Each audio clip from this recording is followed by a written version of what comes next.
नमस्कार, मैं हूं आपके साथ रोहित। देश की पहली महिला आदिवासी राष्ट्रपति निर्वाचित होकर द्रौपदी मुर्मू ने इतिहास रच दिया, लेकिन इसका श्रेय मोदी शाह की जोड़ी को सबसे ज्यादा जाता है, जिन्होंने पहली बार एक आदिवासी महिला को देश के सबसे सर्वश्रेष्ठ पद या भारत के प्रथम नागरिक तक पहुंचा दिया। ये खेल आप जानते ही हैं कि कैसे मोदी शाह ने विपक्ष को द्रौपदी मुर्मू के नाम के तीर से एकदम घायल कर दिया और उनके हर दांव को नाकाम कर दिया और एनडीए उम्मीदवार द्रौपदी मुर्मू राष्ट्रपति चुनाव जीत गए।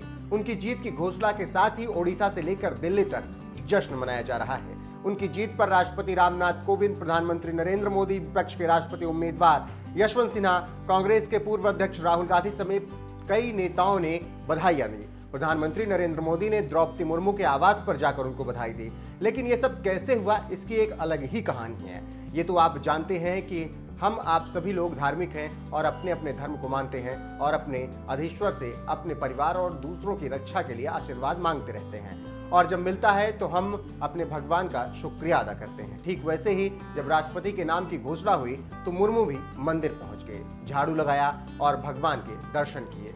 ये बात कई मीडिया रिपोर्ट में चली कि उड़ीसा के मयूरभंज के शिव मंदिर में उन्होंने पूजा की और अपने लिए आशीर्वाद मांगा। इसके साथ ही साथ उन्होंने मंदिर परिसर में झाड़ू भी लगाई। इसके साथ द्रौपदी मुर्मू ने नंदी के कान में कुछ कहा भी। फिलहाल आप भी इस वीडियो के जरिए देख सकते हैं कि कैसे द्रौपदी मुर्मू ने नंदी के कान में कुछ कहा था।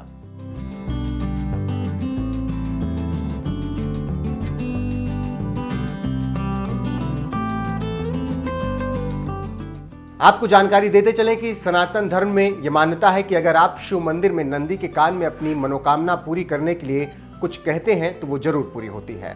धर्म के जानकारों की माने तो शिव को नंदी बहुत प्रिय हैं, इसीलिए भक्त शिव को खुश करने के लिए सबसे पहले नंदी से अपनी चाहत कहते हैं ताकि उनकी बात भगवान शिव तक पहुंचे और उनका काम बन जाए। नंदी के कान में अपनी इच्छा कहने की कहानी काफी पुरानी है और ये परंपरा सदियों से चली आ रही है। सनातन धर्म की माने तो भगवान शिव हमेशा कैलाश पर्वत पर ध्यान मग्न रहते हैं और तपस्या करते हैं। ऐसे में नंदी अपने भक्तों की मनोकामनाएं सुनते हैं और भगवान शिव तक पहुंचाते हैं और फिर भगवान शिव अपने भक्तों को आशीर्वाद देते हैं। तो अब आप समझ गए होंगे कि कैसे द्रौपदी मुर्मू की बात सही साबित हुई और मुर्मू को शिव से कैसे आशीर्वाद मिला। इसी बीच उनका एक वीडियो सोशल मीडिया पर तेजी से वायरल हो रहा है, जिसमें निर्वाचित राष्ट्रपति नंदी के कान में कुछ कहते हुए देखी जा सकते हैं। आप भी देखिए फिलहाल वो वीडियो।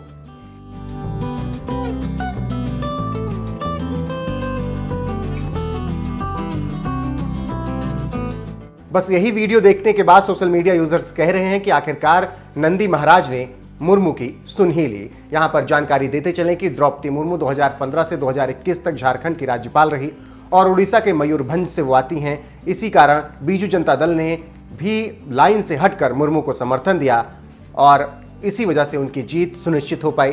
द्रौपदी मुर्मू एक सौम्य और सरल स्वभाव की हैं और इसी से उनको जाना जाता है। अब देखना होगा कि जब वो राष्ट्रपति बनती हैं तो क्या कुछ करती हैं और कैसे देश को और अपने आदिवासी इलाके को लेकर वो अपनी योजनाएं पहुंचाती हैं। लेकिन जो भी हो, मोदी शाह की जोड़ी ने हाशिए पर चल रहे एक समाज को बहुत आगे लाकर खड़ा कर दिया है, इतना आगे कि वो देश की सबसे बड़ी नागरिक बन चुकी हैं। फिलहाल आप एक बार फिर से वो वीडियो देखिए जब भगवान शिव के मंदिर में पहुंची निर्वाचित राष्ट्रपति द्रौपदी मुर्मू ने नंदी के कान में कुछ कहा था।